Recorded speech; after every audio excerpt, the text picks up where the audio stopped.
When you're allergic to cats and you're trying to sleep over at a guy's house and they're literally on your face, goodbye. It feels like a personal problem. I'm pro cat, so Katie's canceled. My Old Navy haul, it cost me 40 cents because of my Old Navy points. Oh, it was even Old Navy credit card? Yeah. Why?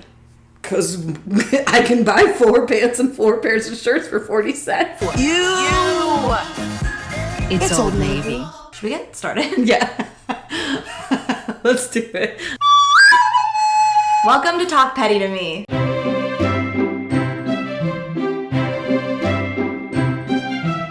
Talk Petty to Me is us talking about being petty. And here's the thing. Being petty, I think, is not that big of a deal. It is not. It's baby schadenfreude. It's the universe evening the scales out a tiny bit from when you've been wronged. If someone wrongs you and then they get just like the tiniest bit of what's coming to them and then you feel joy about it, you're a petty bitch and you just need to lean into it. What I've learned throughout this podcast, it's not always people that have wronged you personally. It can just be like smaller moments of like bigger themes in your life that like when you see something, say something. Say something. And it better be something petty. Yeah.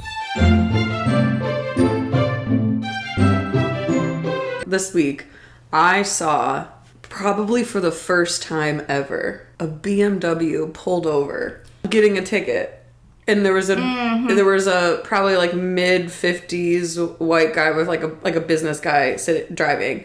And I was like, finally.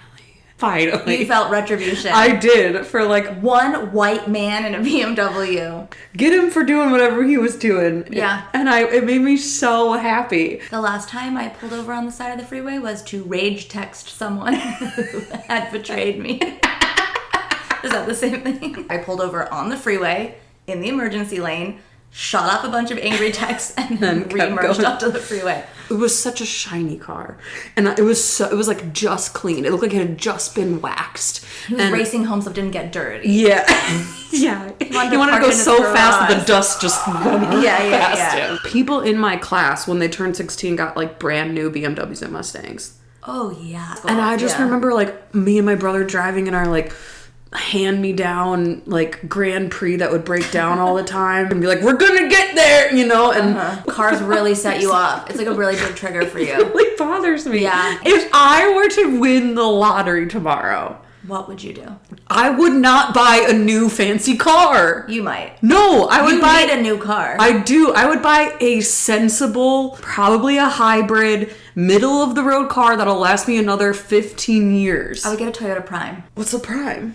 It's electric first, but they have gas backup. I like that. Toyota, let's go places. So like as long as it's charged, it'll only use electric. But if you like are on the freeway and you run out of battery, it'll switch to gas. That's smart. Which I need because I'm not organized enough to remember to charge my car. I love driving. It's almost not worth it to have to stop and get gas.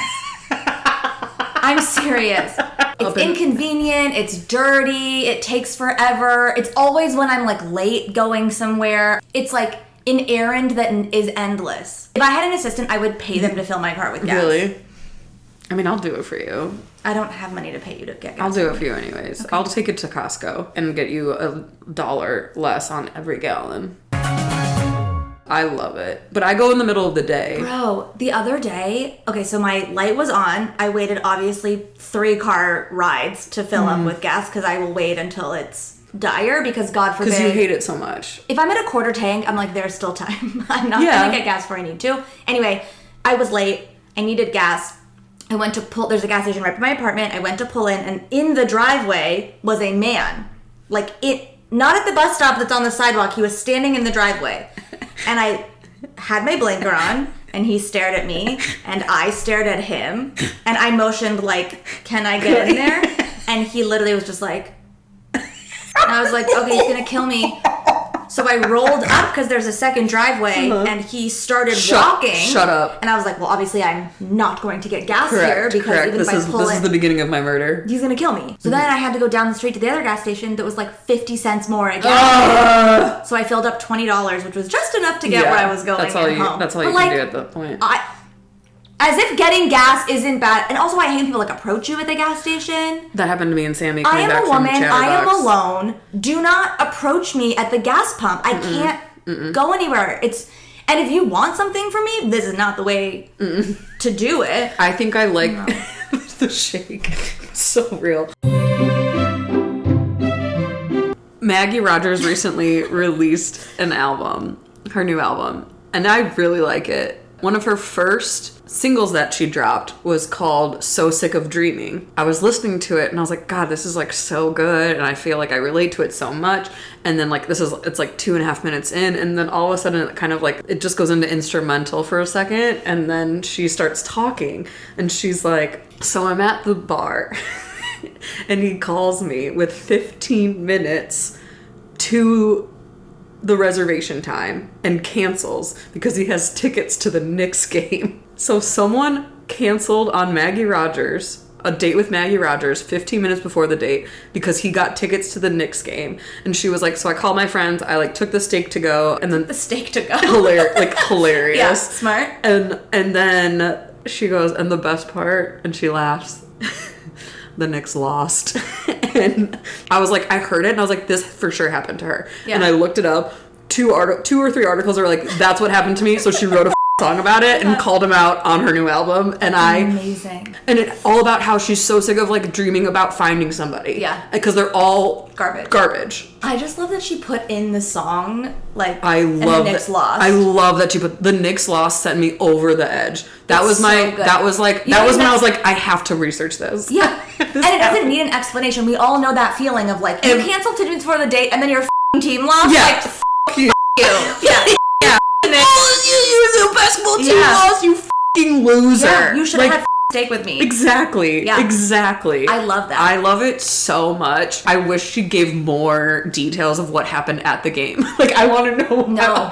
I like that it's just the Knicks lost. lost. What's so funny, the timing of talking about that, I'm just realizing, is this like Kendrick Lamar, Drake. Have you read anything about that? I don't read anymore. Okay. Only fantasy novels. Sure.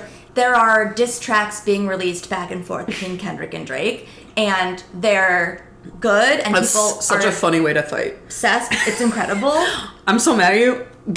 Hit a beat. But it's like that's part of like that musical community. Yeah. But the fact that Maggie took it into the country world, I know. I love. I mean, it wasn't directed at another musician, but it's like it's still using your art to like release, put someone on blast. Yes, and not a release. I think it's a release for her. Yeah. And then an attack on him. It's like a perfect to write a song, and also to write a song dissing someone that's so good it's also going to make you money is like the ultimate. I mean, it's the Taylor effect, right? Like it's the Swift effect. Why? Because that's what she does for every single one of her songs. I think she dates just to break up so that she can write a song about it. I don't think you're far off, but the reason I like the Maggie Rogers song so much is because I'm so sorry to Taylor Swift fans, but the writing is a little better.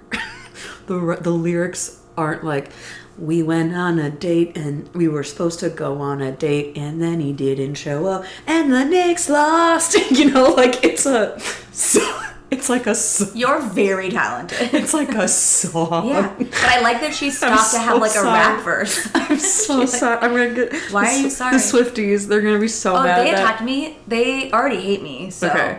All right, you have the anti-Taylor people. I have the people are going to be mad at me, my not liking cats. So we're just going to keep on clawing our way through. I think the cat people are not as angry as the Swifties get. We'll see. The Swifties came at me so hard. I had to make the video private because I was like, and I've been bullied online. Like 2 men told me that they wish my mom had aborted me, and that was not as bad as what the Swifties were saying to me about an article I wrote that I actually thought was very fair. Oh, I remember this. So fair. So fair. So fair. You're allowed as a woman to respect someone's work and talented. Not like the songs or her. I find her to be very disingenuous. That's what real feminism is. Blindly supporting every single thing somebody is doing doesn't get you fucking anywhere. I can't. I said I recognize she's talented. I recognize she's played into her base. I see why people are fans. The concert was great. She played for 3 hours. Nobody does that.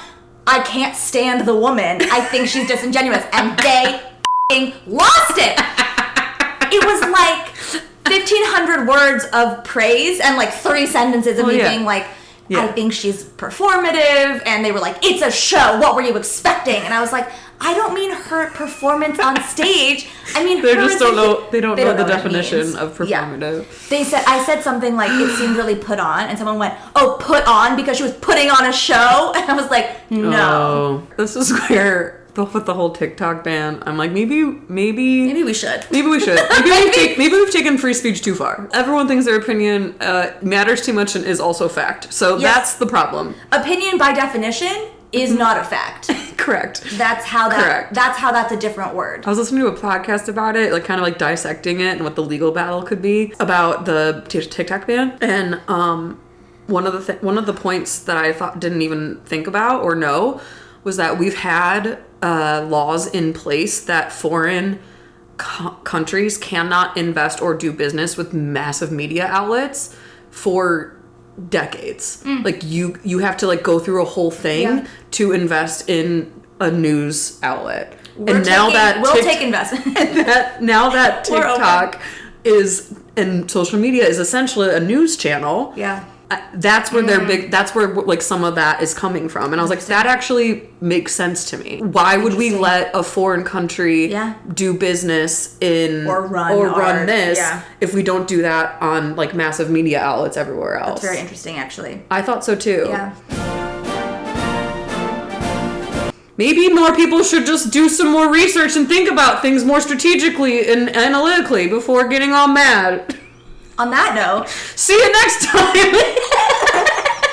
See you on TikTok. Yeah, you guys can follow us on TikTok. I'm not even on TikTok. Nope. We're not touching it. We're not doing it. You can find us on YouTube and on our own personal channels on Instagram because we refuse to have another social media. I physically can't. So email us at emails your stories at talkpettytomecast@gmail.com. I almost said I've been Katie Novotny, like I'm literally signing off on a news anchor.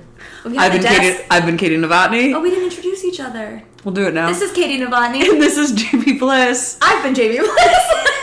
Good night and good luck. Truly good luck. It's me.